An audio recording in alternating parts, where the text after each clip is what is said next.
nas luzes dos tempos, explodem as cores.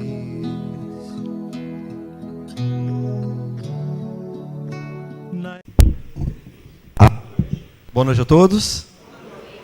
Que Jesus nos abençoe, dê paciência a vocês para me tolerar durante algum tempo aqui na frente. Eu falo demais. Em primeiro lugar, eu quero agradecer à casa a oportunidade de estar aqui para mais um pouco do trabalho em nome de Jesus e agradecer a oportunidade de abraçar amigos com quem nós viemos já convivendo há 4 ou 5 anos, em vezes que a gente vem aqui na região. Nosso tema de hoje, desafios existenciais. Eu costumo chamar também de paixões da alma. E eu trouxe como ponto de meditação as próprias palavras de Jesus, que nos fala através do Evangelho de Mateus, no capítulo 22, versículos 34 a 40, o seguinte: amarás o Senhor teu Deus de todo o teu coração, de toda a tua alma, de todo o teu espírito. Este é o primeiro e o maior mandamento. E tens aqui o segundo, semelhante a este: amarás o teu próximo como a ti mesmo. Toda a lei e os profetas acham-se contidos nesses 2 mandamentos. Pois bem, a lei de amor foi promulgada lá desde a época de Moisés, posteriormente exemplificada e vivenciada em sua plenitude através de Jesus há 2000 anos atrás.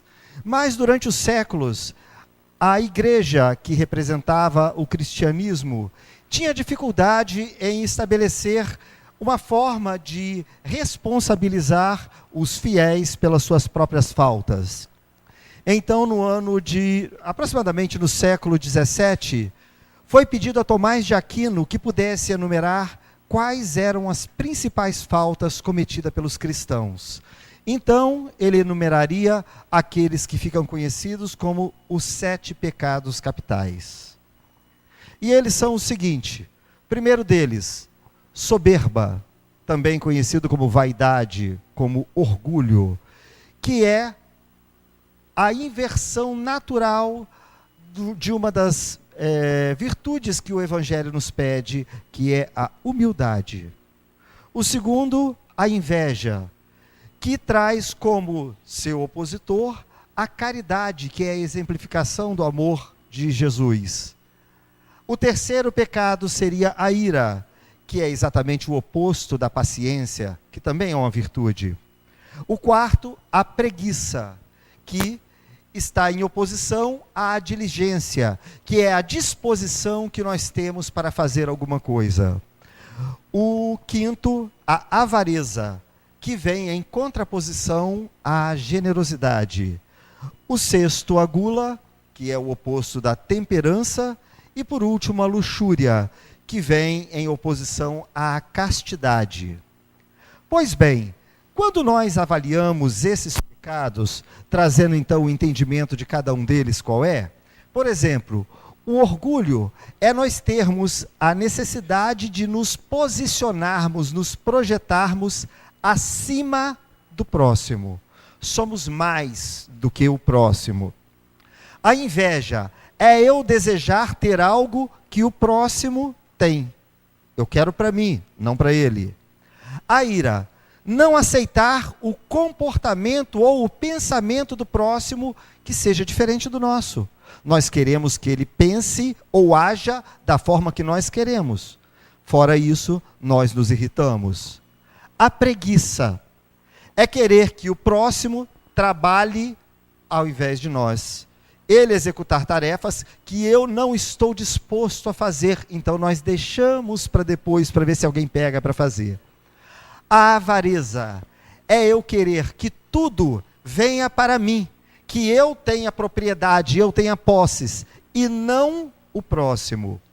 A gula é eu querer comer tudo na maior quantidade, na disponibilidade, em detrimento do próximo ter acesso ou não àquilo, caso acabe na minha vez. E a luxúria, que na verdade pode ser interpretada de 2 formas, que é esbanjar de uma forma desordenada, as riquezas ou as posses, mesmo em detrimento do próximo passar por necessidades. Ou, vamos dizer, usufruir de forma desregrada dos prazeres do sexo, independente da outra parte, ou seja, do próximo, ser prejudicado ou ser magoado ou não em relação a isso. Quando nós paramos para olhar esses 7 defeitos principais enumerados por Tomás de Aquino, nós vamos ver que tudo é pensar em nós e não no próximo. Nós podemos juntar tudo isso, colocar no liquidificador e bater que só vai sair uma palavra: egoísmo. Nós pensarmos somente em nós e não no próximo. Houve apenas o desmembramento em várias facetas da manifestação do egoísmo. E isso encontra-se contido em nosso pensamento. É uma tendência natural. Mas, pois bem, se nós voltarmos ao ano de 620 antes de Cristo, um grande emissário que passou aqui pela Terra, chamado Siddhartha Gautama, que posteriormente seria conhecido como Buda, ele nos deixa um pensamento muito interessante. Ele diz que os nossos pensamentos são o que geram os nossos desejos. Agora, são os nossos desejos que nos levam a executar ações. As ações repetidas são o que formam os nossos hábitos. O nosso hábito é o que vai definir qual é o nosso caráter. E o nosso caráter é o que determina o nosso destino como seres espirituais, como seres humanos. Então, independente de qual o caminho que nós passemos, tudo começa pelo pensamento. Tudo começa com aquilo que nós maquinamos dentro de nossas mentes. Agora, quando nós voltamos na descrição da formação do homem, que nos é informado pela doutrina espírita, ele nos diz, ou pela Bíblia, que o homem foi criado à imagem e à semelhança de Deus. Só que Deus, nós temos como referência a perfeição, o exemplo perfeito de todas as virtudes possíveis. E quando nós olhamos para o mundo ao nosso redor, ligamos a TV e ouvimos falar das notícias que nos cercam no dia a dia, nós não observamos nem de longe a perfeição vinda dos seres humanos. Aí nós perguntamos, por quê? É porque quando nós fomos criados à imagem e semelhança de Deus, puros, mas neutros. Por quê? O nosso conhecimento é a formação, é o acúmulo de experiências que nós obtemos durante as nossas vidas, durante as nossas vivências. É impossível se ter experiência sem se ter vivido. Então, a sabedoria é a soma dessas experiências. Deus, quando nos criou, éramos puros, transparentes, translúcidos, vamos dizer assim, neutros, mas não dispunhamos dessa experiência. A experiência é que formaria, posteriormente, a bagagem ou o cabedal de informações que nos levam a tomar decisões. Então, éramos neutros. Mas alguém imediatamente tende a perguntar, se nós éramos neutros, por que é que nós temos a tendência a agir dentro de todos os desequilíbrios que nós vemos pelo mundo afora e não dentro das virtudes? Por que é que nós desenvolvemos os defeitos e não as qualidades? Vamos dizer, se neutros, teríamos 50% de chance para o bem e 50% de chance para o mal. Mas a verdade é que a inexperiência nos impossibilita de lutar e sobreviver perante as intempéries da natureza, perante as dificuldades ou a luta pela sobrevivência. Para que nós tivéssemos a capacidade de sobreviver à agressividade da natureza, como assim? A natureza é agressiva? Tempestades, raios, furacões, terremotos e todas as dificuldades de climas, estações do ano e por aí vai. as outras feras que precisam se alimentar. Então nós temos que sobreviver a isso. Nos é dado, então, uma programação inicial para que tivéssemos a capacidade de resistir e de lutar, para nos autopreservar. Essa programação inicial é o instinto, que é fornecido a todos os tipos de vida animais. Pois bem, imagina um cabrito montês. Ele sobe e desce através das encostas escarpadas. Se nós colocamos um cachorro, ele tem medo. Mas o cachorro nunca caiu dali. Mas o instinto o mostra que existe o risco. Nós também assim recebemos. O instinto veio para nos orientar, uma espécie de piloto automático que nos leva a reagir dentro das possibilidades mais seguras para a autopreservação da nossa vida. Só que existe uma coisa. O instinto diz, por exemplo, a um leão que ele deve preservar determinada área para a caça. E ali nenhum outro leão que não faça parte do seu grupo pode caçar. Se aparecer, ele vai brigar. Isso é demarcação de território. Aquela área a ele pertence. E é a necessidade, de acordo com uma quantidade possível de caça, dele ter, vamos dizer assim, alimento suficiente para que o seu grupo possa sobreviver. Portanto, naquela área, tudo é para os meus. Isso não parece egoísmo? Não para os outros? O nosso instinto também era assim. A necessidade de sobrepujarmos as outras feras, de sobrepormos com forças ou com estratégia, elefantes, leões, ou seja, o que for. Ou seja, de nos projetarmos acima, termos segurança de que somos mais capazes do que os outros. Fez do homem uma das maiores máquinas de violência do mundo. Mas ser mais não parece orgulho? Portanto, as reações naturais instintivas nos levam a esse comportamento de autopreservação e não de preservação do próximo. Quando nós atingimos a fase hominal e que recebemos talvez uma das maiores dádivas que temos e o que nos diferencia dos outros animais, que é a razão, nós passamos a ser portadores e vamos dizer, da maior potência da violência que existe. Não somos os mais rápidos, não somos os mais fortes, nem tampouco os maiores. Mas nenhum outro tipo de fera é capaz de sobrepujar o ser humano. Porque nós temos como desenvolver estratégias, nós temos como desenvolver ferramentas, nós temos como desenvolver armas.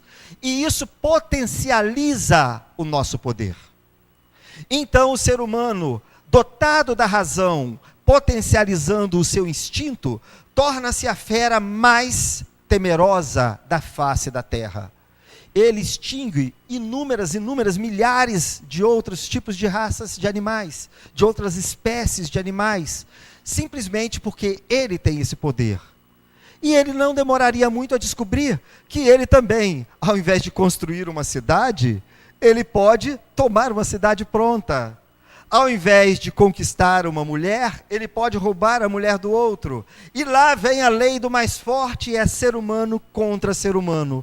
Lá vamos nós para estabelecer o desequilíbrio do mundo, naquela barbárie que existiu lá atrás, e que ainda carregamos resquícios até os dias de hoje, mas que fizeram as guerras que definem os países e continentes, as fronteiras que nós temos até hoje, fazendo parte de nossas vidas. Então daí que vem esse comportamento. É um comportamento natural, primário da autopreservação. Agora, atualmente nós carregamos e temos dentro de nós um instinto e a bagagem de experiência dos conhecimentos adquiridos nas inúmeras existências que tivemos a possibilidade de participar nos últimos séculos ou nos últimos milênios. Então, hoje, nós já não somos mais somente inexperientes. Nós temos experiências e temos a razão para nos apoiar. Pois bem, no Livro dos Espíritos, na pergunta de número 74, Kardec propõe a seguinte questão à espiritualidade. Pode estabelecer-se uma linha de separação entre o instinto e a inteligência? Isto é, precisar onde acaba um e começa outra? E a espiritualidade responde o seguinte: não, porque muitas vezes se confundem. Mas muito bem se pode distinguir os atos que decorrem do instinto dos que são da inteligência. Quer ver um exemplo fácil? A gente chega na beira de um precipício e treme na base quando vê 300 metros lá para baixo, porque sabemos que estamos na iminência da morte. Mas uma pessoa que pratica voo livre pega um parapente e salta dali. O instinto pede para se afastar, mas ele avança porque ele tem a razão dizendo que ele é portador de uma asa que o permite voar. A razão o faz se atirar, mas o instinto pede que ele não faça isso. Eu, por exemplo, que morro de medo de cachorro, vou andando pela rua, de repente latido e eu vejo um baita de um cachorrão. Eu tremo na base. Aí o meu instinto diz: vaza e foge porque ele vai te pegar. A minha razão diz: ele é mais rápido do que você. O que é que eu faço? Faz de conta que você não tem medo. Aí saiu andando duro, faz de conta que eu não tenho medo para passar pelo cachorro. Como se ele não sentisse o cheiro do que a gente exala e demonstra o medo. Mas às vezes nós vamos e a maioria das vezes dá certo. Isso é a razão sobrepujando o instinto. Na pergunta de 75, Kardec continua: é acertado dizer-se que as faculdades instintivas diminuem à medida que crescem as intelectuais? E os espíritos respondem: não, o instinto existe sempre, mas o homem o despreza. O instinto também pode conduzir ao bem. Ele quase sempre nos guia, e algumas vezes com mais segurança do que a razão, porque ele nunca se transvia. Quantas vezes a gente ouve falar que alguém pulou de parapente e se espatifou lá embaixo, às vezes num acidente, numa corrente de ar, numa térmica e por aí vai. Mas no instinto falaria: não pula. E isso com certeza é sempre muito mais seguro. E lá vamos nós, tentando equilibrar, porque se ficássemos só no instinto, estaríamos ainda, vamos dizer assim, limitados ao nosso lado animal, à nossa animalidade. E a coragem de desvendar ou de vencer essas dificuldades é que faz com que o homem alcance os patamares que alcança nos dias de hoje. Pois bem, então nessa briga de quem sentimos e quem queremos ser, Carl Gustav Jung, suíço, nos diz que o homem é um enigma de si mesmo. Por quê? Porque até então nós não parávamos para pensar em quem somos. E quando nós paramos para descobrir quem somos, nós descobrimos que nós não sabemos. Quanto mais nós pensamos em nós mesmos, mais confusos nós ficamos. É difícil de entender essa equação, de achar uma saída, mas é a base para encontrar um caminho da nossa vida. Poderíamos dizer, segundo ele mesmo, que uma vida sem objetivo, ou seja, uma vida sem significado, sem uma meta maior, acaba por ser uma existência morta. Quantas pessoas, tendo ou não poder financeiro, tendo ou não formação profissional, se deparam com uma bifurcação na vida que é: o que eu quero da vida? Para onde eu devo ir? Uma vez eu tive um grande amigo meu que, estando numa situação extremamente equilibrada financeiramente, virou para mim e falou que a vida dele não fazia sentido. E é uma realidade. Quando nós não estabelecemos aonde é que nós queremos chegar, não faz sentido para que lado nós vamos andar. A direção dos nossos passos está diretamente ligado ao destino que nós estabelecemos. Agora, se não estabelecemos destino, basta o vento nos levar para qualquer lado, que para todo lado vai estar certo. Porque nós não estabelecemos para que direção nós queremos ir. E nós sempre buscamos, desde os primórdios do nosso próprio entendimento, alcançar o que nós chamamos de felicidade, uma realização plena, algo que possa nos dar o prazer de existir por si só, de sentirmos-nos suficientes a cada momento. Só que nós nos perdemos nesse caminho porque temos dificuldade em estabelecer qual é a direção para se alcançar essa felicidade. E nós acabamos por confundir felicidade com prazer. Geralmente a felicidade é algo mais complexo de alcançar. O prazer é algo de obtenção imediato. Se eu, por exemplo, que adoro pudim de leite condensado, como um pedaço de pudim, eu fico satisfeito, mas não quer dizer que eu esteja feliz. Durante aquele momento eu sinto prazer. Se eu tenho prazer, e a maioria tem, de obter alguma coisa mais como propriedade, uma TV nova, um carro novo, ou qualquer outra coisa que me interesse, quando eu compro, me dá prazer, mas não estabelece que eu seja feliz. Tantas pessoas acabam ficando totalmente viciadas no hábito de comprar, como uma forma de trazer prazer constante, e assim se sentem, vamos dizer assim, embriagados daquele prazer. Eu conheci pessoas que todos os sábados deveriam ir para a rua para comprar novos itens, porque sentiam-se bem assim. Era uma senhora, e ela tinha lá não sei quantas conchas de feijão, ela tinha tudo em duplicidade, e triplo, quádruplo, ela não tinha mais onde enfiar tanta coisa. E era a necessidade compulsiva de comprar. Isso a tornava feliz? Não. Mas enganava. Então, nós confundimos o que é sensação com o que é, na verdade, o sentimento da felicidade. E acabamos por enganar. Eu corro na rua, compro uma TV de 50 e tantas polegadas e chego em casa com um sorriso de um canto a outro. Ligo, dá vontade de escolher os melhores canais. Uma semana depois eu descubro que não muda o final da novela, que o resultado é o mesmo, e que o vilão continua matando determinados outros personagens, e que as notícias da política também não mudaram, e tampouco meu time de futebol vai ser campeão por causa da televisão nova. Então, eu passo a enxergar aquilo com a mesma forma que eu enxergava a outra pequenininha que eu tinha. A satisfação foi embora e aquilo se tornou um padrão. E eu ainda tenho 36 prestações para pagar. É mais ou menos assim. E lá vamos nós acumulando débitos, dívidas em busca da pseudo-felicidade. O problema é que nós, primeiro, tentamos achar que ser feliz era necessidade de ter. Quando isso não funcionou, quando nós tentamos buscar a ascensão social lá atrás, na época da Revolução Industrial, então a felicidade passou a vir pelo ser. Eu teria que me tornar um empresário, eu teria que me tornar doutor, eu teria que me tornar alguma coisa para ser feliz. Também não resolveu, porque não são feitos somente de patrões o mundo. O mundo é feito, na maioria, por empregados. Então nós criamos a felicidade do parecer. Você compra um troço em inúmeras prestações, parece que você tem, mas não tem porque você não acabou de pagar. E saímos a desfilar. Olha, fulano está de carro novo. Que bacana, sucesso na vida. Mal sabe que isso não tem dinheiro para o combustível.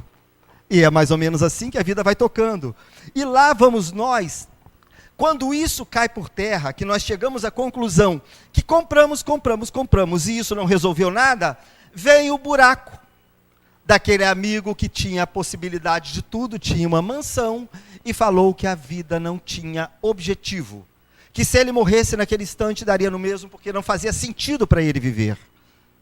Isso é falta de objetivo. É qual o cachorro que corre atrás da roda do carro. Quando o carro para, ele não sai mastigando o pneu. Porque tem gosto de borracha, não tem gosto de carne. Mas é correr atrás do vazio. E quando nós nos deparamos com que corremos atrás da coisa errada, vem o vazio existencial. E nós estamos, desde o século passado, mergulhando num mar de depressão. A depressão é o mal do século. A depressão, se nós pudéssemos pegar todos os depressivos do mundo, não adianta, porque a soma de todos os leitos em todos os hospitais não caberia sequer a metade. E grande parte dos depressivos não sabe que é depressivo. Eu estou mencionando somente em cima do número daqueles que foram diagnosticados. Então, nessa hora, nós paramos. Aonde é que nós temos que chegar? E aí eu volto para a pergunta de número 919 do Livro dos Espíritos. Quando Kardec questiona a espiritualidade, qual o meio mais prático e eficaz que tem o homem de se melhorar nessa vida e de resistir à atração do mal? E a resposta é básica. Um sábio da antiguidade já vô-lo disse: conheça-te a ti mesmo. Mencionava aí os dizeres de Sócrates. Só que as pessoas às vezes fixam na pergunta e não param para ler as explicações que vêm posteriormente disso. E uma explicação fantástica é a dada por Santo Agostinho na continuação dessa pergunta. Quando ele diz como é que isso é possível fazer, ele estabelece como é que ele fazia quando em vida aqui na Terra. Ele procurava enumerar ao final do dia, na hora de se deitar, todas as experiências que viveram desde o momento que se levantou. Eu me levantei, eu tomei café, eu escovei dente, eu fui, e vai enumerando. Não é tão difícil. No início parece que a gente vai se confundir, mas gradativamente os detalhes vão vindo à tona. Eu saí, quando eu estava a caminho do trabalho, eu passei por fulano, eu passei por ciclano, eu parei, eu fiz isso, eu fiz aquilo, e daí para frente toda a rotina de trabalho. No início talvez fujam alguns detalhes, mas à medida que nós vamos ganhando experiência, os detalhes vão aflorando naturalmente.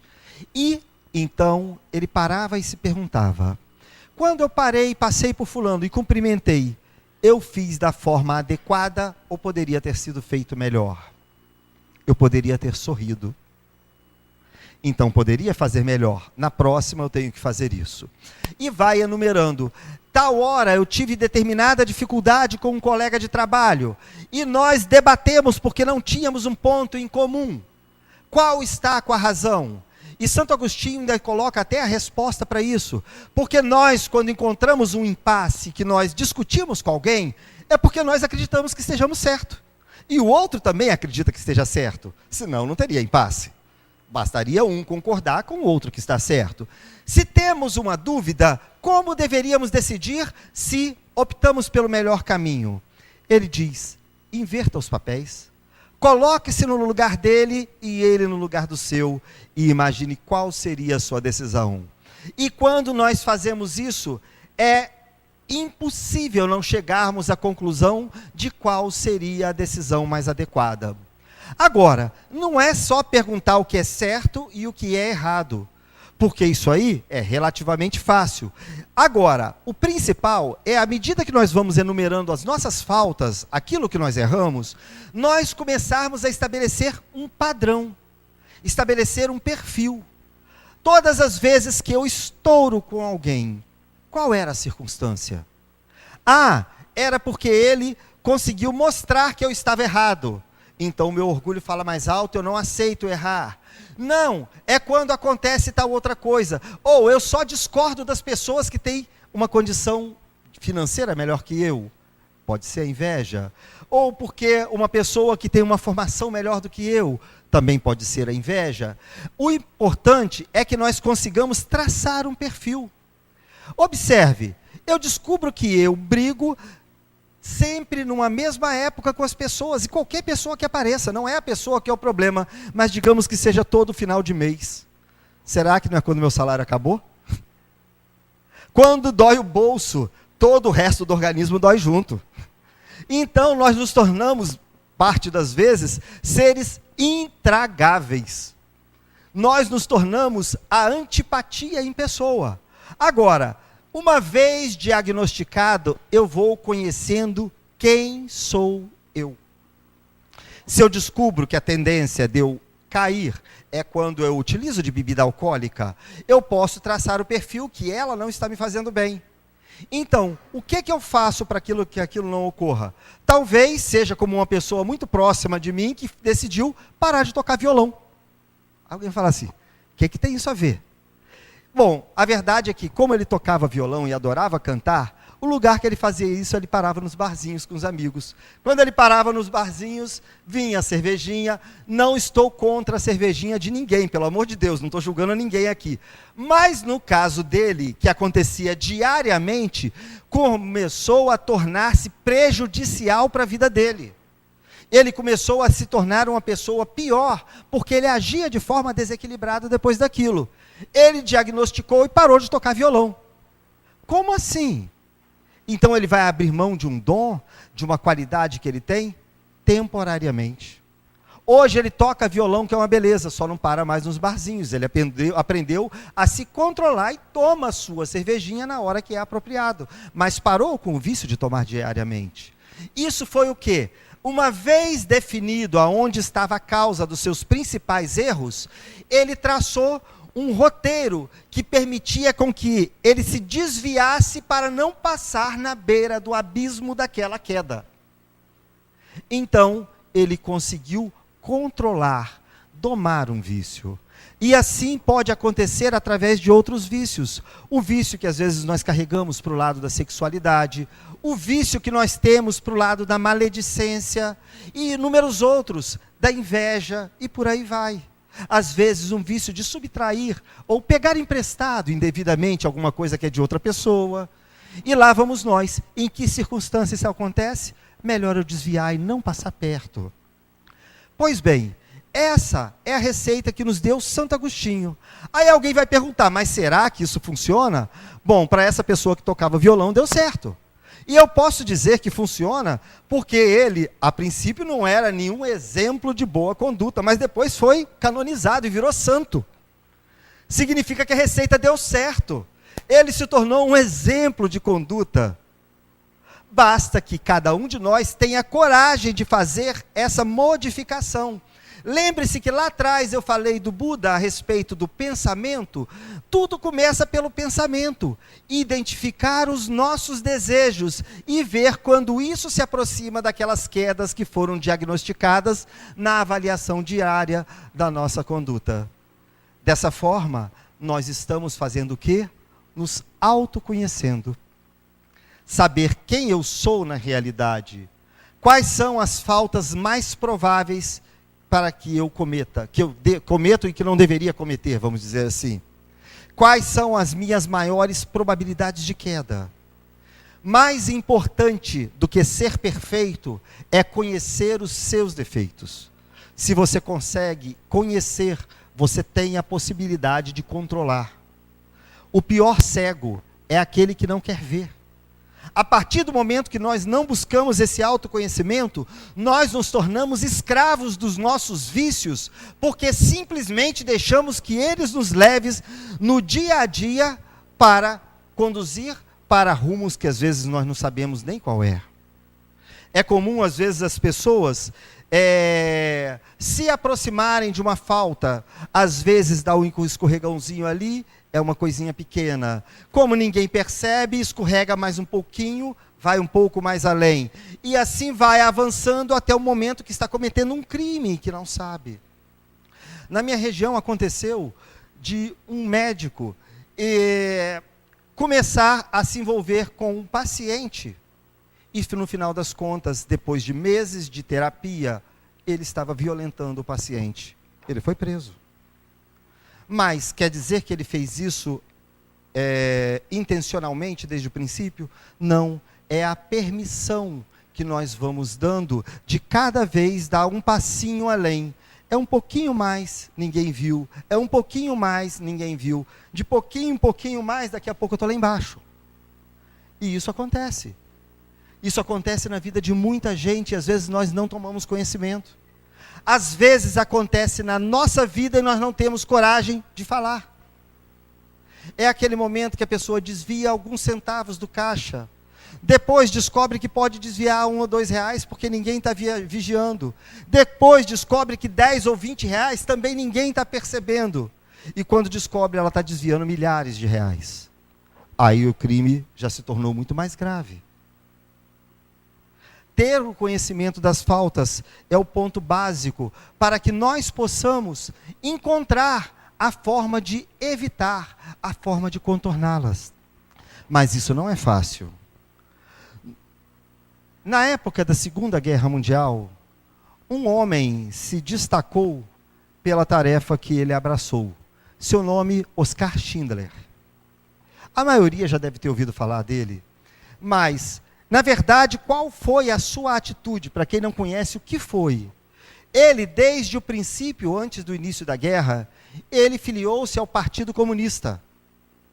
E quando viu que tinha uma guerra pela frente, o interesse foi: eu posso obter vantagens se estiver colado com aqueles que mandam.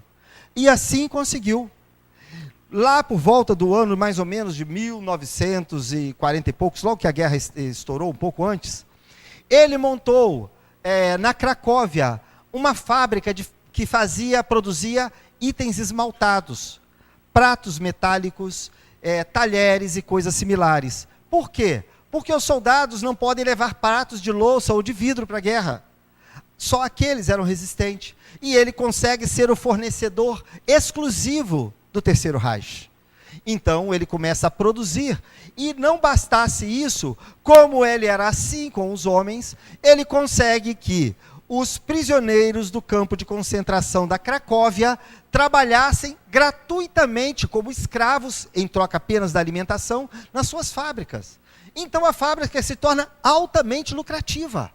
Ele recebia, era muito dinheiro. Quando decide-se por desativar o campo da Cracóvia, os prisioneiros, os que não são mortos, são levados para o campo de concentração de Plaszow. Então, lá eles trabalhavam na fábrica de Schindler e depois retornavam para o campo de concentração. Eram transportados diariamente para um lado e para outro. E a fábrica continuou a produzir e continuou a dar lucro. Em seguida ele começa a produzir itens, cápsulas de munição e itens que faziam parte também das demandas do exército. Sua única produção era suprir o exército nazista. E ele acumula muito dinheiro. Eram literalmente baús de moedas de ouro. Ele alcança uma riqueza que ele não conseguia imaginar que teria até então. Mas, quando essa fábrica está em plena produção, ele naturalmente começa a se envolver com aquelas pessoas. O seu contador era judeu e cada um dos trabalhadores era judeu. Ele abre uma exceção de uma forma oculta e permite que eles continuem a, vamos dizer assim, exercer a sua fé participando do trabalho com ele. E vai levando de uma forma relativamente digna, uma vez que digna não podemos dizer que era porque eram escravos, daquela forma. Só que mais adiante, com o avanço do exército aliado, eles decidem por extinguir o campo de concentração de Plaszow. E resolvem transferir esses prisioneiros. Nesse momento, Schindler sabe qual era o destino dos judeus. E ele, preocupado com as pessoas que houveram se envolvido, ele então procura: como é que eu posso deixar aquele contador, aquelas pessoas com quem ele emocionalmente estava vinculado, irem daquela forma para o campo de concentração? Então ele decide subornar o Terceiro Reich. Ele começa, porque ele tinha acesso aos líderes, a subornar os grandes. Porque ele queria salvar vidas. Mas como que eu posso salvar o meu contador, se ele também tem esposa, se ele também tem filhos? Então, ele não vai ser feliz sozinho. Então, anota o nome dos filhos, anota o nome dos parentes, anota o nome dos pais, e de cada um de seus funcionários. E daí vai nascendo a chamada lista de Schindler. E vão abraçando todos os funcionários, vão abraçando todos os envolvidos com os funcionários, até tornar-se uma lista que atingiu mais de 1.200 nomes. Qual o preço disso? Todos os baús de ouro que ele houvera acumulado. Então ele compra com a sua fortuna a vida de mais de 1.200 pessoas. Essas pessoas são preservadas na sua fábrica, que a essa altura do campeonato não dava mais lucro, porque o exército do Terceiro Reich encontrava-se em decadência, não tinha mais demanda. Então, eles pegavam a matéria-prima, produziam, e quando chegava no final, levavam para o início, mandava desmanchar para começar a produzir novamente. Porque se não tivesse trabalho, os judeus deveriam ser levados para o campo de concentração. A fábrica agora era um exemplo de não lucratividade. Ela produzia o que não precisava produzir, trabalhava em vão, apenas para manter aqueles operários lá dentro. E quando questionados, mas por que você quer uma criança aqui dentro? Eu preciso de dedos finos para lixar as cápsulas das balas pelo lado de dentro. Não precisava nada, era a forma de manter a criança ali. E lá se vai o exemplo de má administração, salvando aquelas vidas, até que o exército aliado consegue adentrar a Alemanha e chegar ao ponto que devia. Nesse instante, Schindler planeja uma fuga, afinal de contas, ele é alemão e é partidário do Partido Nazista alemão. Ele sabe que ele seria condenado por crime de guerra. Então, aqueles funcionários preparam uma carta de apresentação, atestando o que ele fizera e qual sua verdadeira posição. E procuram, tirando os dentes de ouro que eles tinham, entre eles, forjar um par de aliança para que ele pudesse casar com sua então esposa Emily Schindler. E na despedida, na calada da noite, para que ele pudesse fugir para o lado da Alemanha controlado pelos aliados, vem a despedida. E quando aqueles trabalhadores prestam aquela homenagem, ele chora. Todos estavam contentes com o feito, mas ele falava, quanta gente eu matei. Esse relógio salvaria mais 3 vidas. Esse carro que eu levo comigo, talvez salvasse mais 10. Quanta gente eu matei. E chorando, carregando uma culpa que não lhe cabia, ele foge para se entregar ao exército aliado. Aqueles trabalhadores testemunhariam ao seu favor. Ele, depois de preso, é absolvido. Para não dizer que a vida não continua, pois bem, Schindler continuou a viver. Nunca mais teve um empreendimento de sucesso. Tudo que ele tentou fazer, faliu. Seu próprio casamento faliu. E ele vai morrer pobre no ano de 1974. Completamente pobre.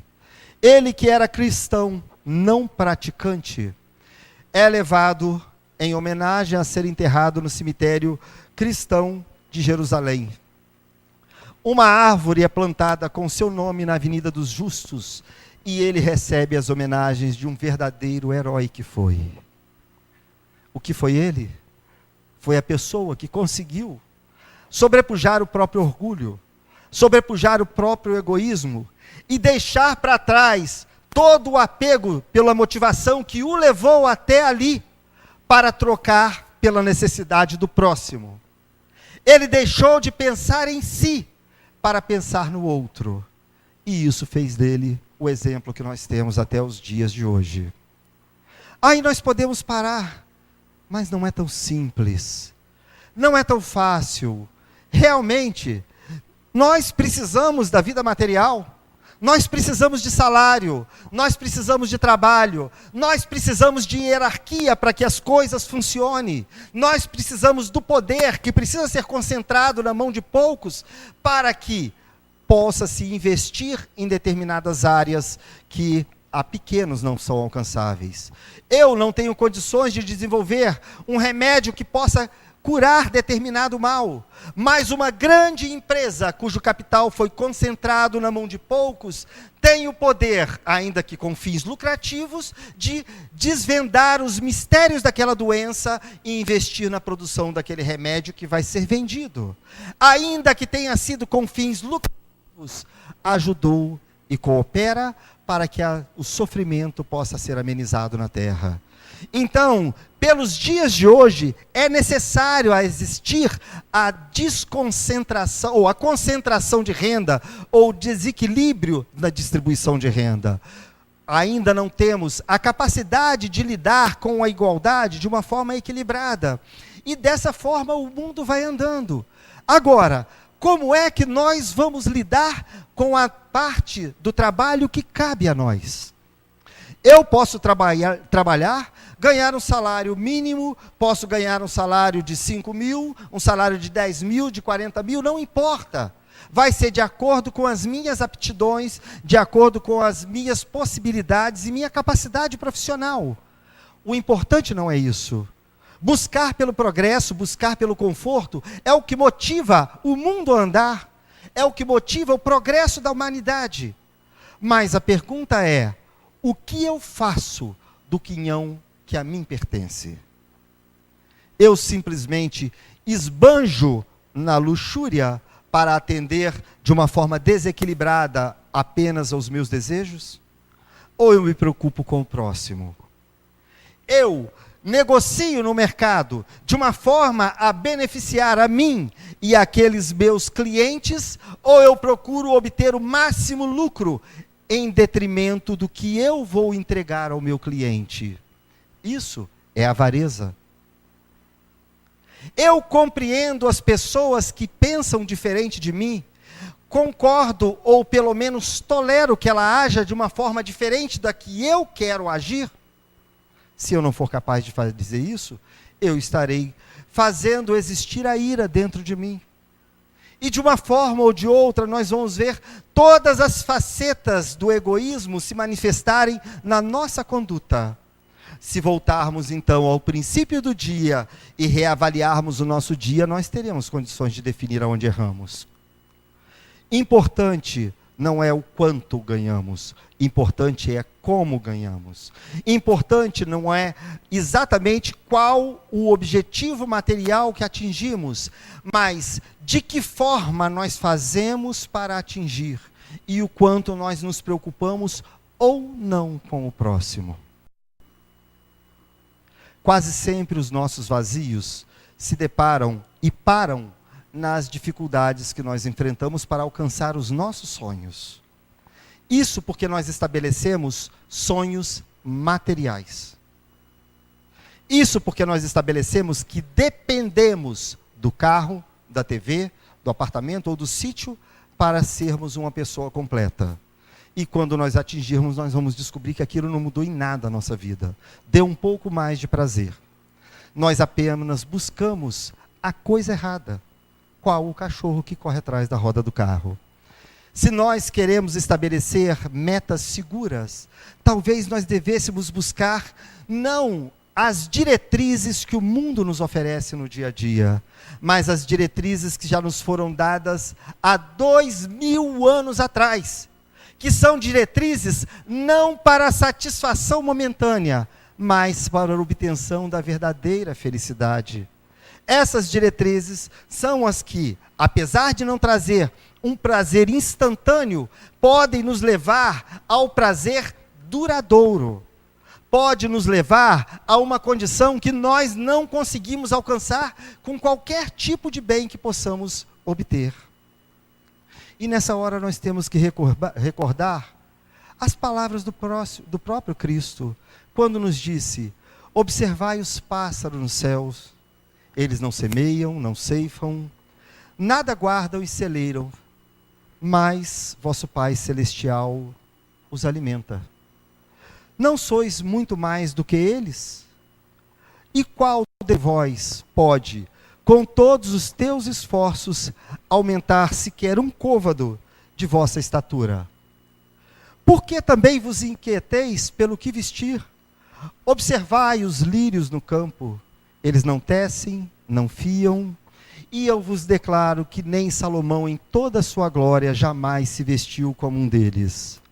Ora, se Deus tem o cuidado de vestir a erva do campo, que posteriormente vai ser lançada ao fogo, dessa forma, quanto mais cuidado haverá de ter e de vestir a vós mesmos.